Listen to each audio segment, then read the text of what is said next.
Chapter 4 Ghosts of Yesteryear.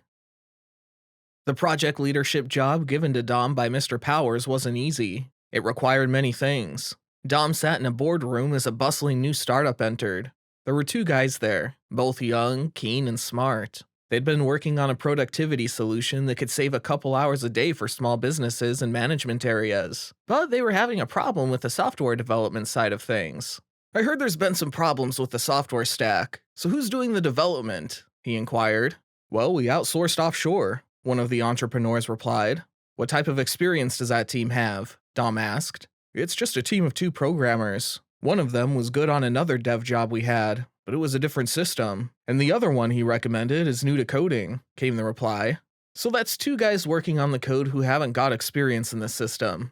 If you pay for inexperienced work, what type of a deliverable will you get?" Dom questioned.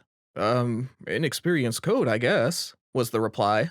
"Yes, poor code makes for poor software. Inexperience breeds inexperience. Remember, the first rule of building anything is to measure. That would include measuring the quality of the workers doing the job." Dom had to constantly adapt to the job, but he learned and progressed well and had a great team to support him. Mr. Powers' team created a buzz amongst the corporate and startup world. Once he entered a conference. A reporter asked, "How does it feel to be the leader of the company that is changing the world?" "My team has been amazingly supportive," said Dom. "They are the ones who made this possible. Bringing together my military precision project development experience with their forward-thinking business principles has been a real winner. They are the driving force behind making me better. It certainly wasn't me. I wasn't capable of doing this years ago," Dom further said. "What's next?" the reporter asked. "There are still interesting problems in the world. We're figuring out how to solve them profitably. It isn't just what we do, it's fundamentally who we are as a company," he explained. "I would wake up at 2 a.m. terrified, sweating, and think, here we go. We have to make this work because people's livelihoods are on the line." "Last question," the reporter yelled in excitement. "How do you recruit your teams?"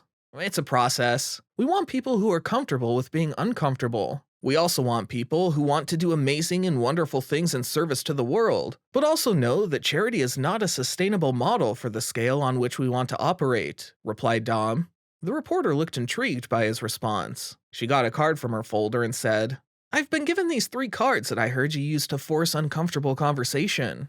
Dom's phone went off with a message from Mr. Powers. "I gotta keep going, but yeah, something like that. Thanks." Then he walked off before the reporter could ask him another question. Dom read the message. "Need you to head up to the office. Meeting arranged with big client. I would do it myself, but got called away on personal matters. Her name is Mondai. Very important new player. Make me proud." As he looked at the message, his breath paused and he frowned. Mondai?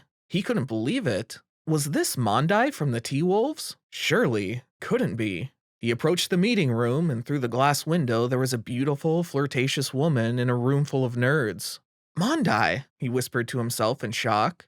He turned back around immediately, before anyone had seen him, and called Mr. Powers to warn him that this was not a person to get involved with. But Mr. Powers told him the contract was too big, and Mondai had been raking in profits through a venture capital company, and dismissed his protest.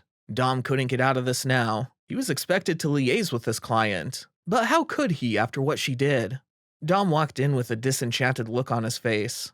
"Dom, darling, how are you?" Her eyes opened wide as she greeted him with her alluring flirtatiousness and an invigorating perfumed scent. "Hey, Mondai," Dom said. "Why are you here?" he asked her. "Well, of course, to work with Mr. Powers." She continued. "I find the early stage startups, inject my capital, get a good stake, and then Mr. Powers comes on board for the next round of investment and takes the companies to scale with his fancy schmancy contacts." Dom was dumbfounded. He knew where she had got that venture capital money from. What a snake she was. But there was nothing he could do right now. "I heard you've been killing it with your team and processes. Getting unicorns out the door," she beamed. "We've been doing okay," Dom modestly replied. "Well, I'm here, you're here. Let's make some beautiful money together," she exclaimed. Her eyes started shining, and she responded quickly. "I will make the introduction. They're needing to grow their team, make some hires, and get on track with their user adoption." "Let's run the play," Dom nonchalantly stated. Mondai softly grabbed his tie and leaned in and whispered to him, "We can do more than that later, Dom."